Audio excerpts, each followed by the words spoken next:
navn er Jon Diego Mikkelsen. Jeg lægger flere film ind på Facebook, og her kommer et nyt, jeg vil lægge ind på Facebook. Så her, der har jeg en af mine kortspil, Bicycle, hvor jeg skal bruge Bicycle-kortene i. Godt. Du skal se her, så har jeg 1, 2, 3, 4 kort, der er printet på. Kan du se det? Ja, det kan du godt se.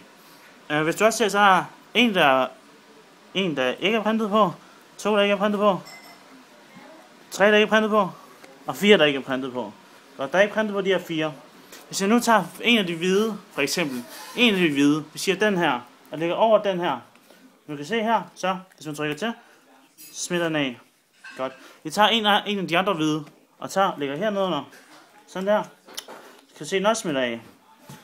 Ret. Vi går videre. Så tager vi det her kort, nedenunder, sak. Så smitter det hvide også af, og smitter af. Så tager vi det sidste hvide kort, og trykker for eksempel her og her, så kan du se, det smitter af. Godt. Hvorfor en farve kan vi godt lide? Vi kan godt lide øl. Så siger vi grøn. Ha. Jeg fortalte dig, at det her var en helt almindelig æske, men der løg jeg faktisk lidt. Fordi at hvis man nu tager kortet her op til æsken, ikke? Og trykker ned over den, ikke?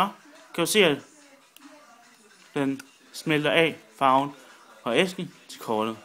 Det er Trylletrik, Jon i Facebook.